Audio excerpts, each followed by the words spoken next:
Hi, welcome to this new season of organic ministry, rooted in the afterglow of Easter and the anticipation of new life. Thanks for coming along.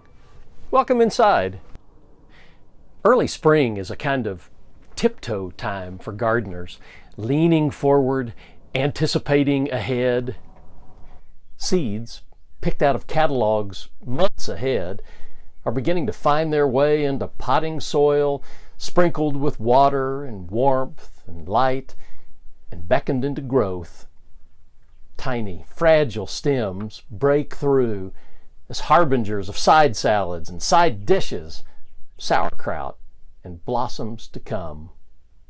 It's exciting and mouth-watering.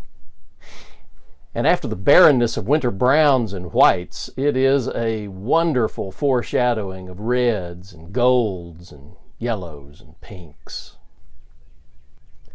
Almost forgotten is last year's harvest, and the weeds and bugs that had to be fought off to reach it. All eyes now are on the soil blocks and the stirrings of what's ahead. It reminds me of the promise of the prophet Isaiah, who notes the assurance of God, "I am about to create new heavens and a new earth. The former things shall not be remembered or come to mind, but be glad and rejoice forever in what I am creating. They shall plant and eat the fruit. My chosen shall long enjoy the work of their hands." It's an exciting promise, but while it's surely all actively underway, we'll need to be patient. Don't set the table just yet, expecting to dine tonight on fresh picks. A few intervening steps will need to play out first. Sort of like the Easter message itself. Christ is risen, but we keep falling down. Eternal life surrounds us, but in the meantime, we'll need to keep looking past an awful lot of barren ground and blights and weeds.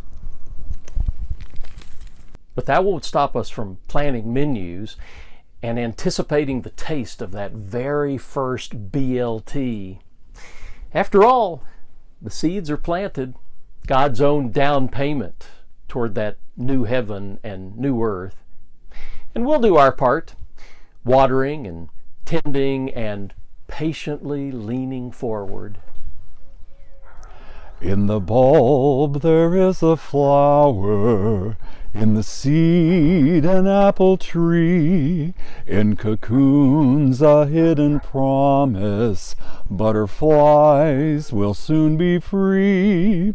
In the cold and snow of winter, there's a spring that waits to be unrevealed until its season, something God alone can see.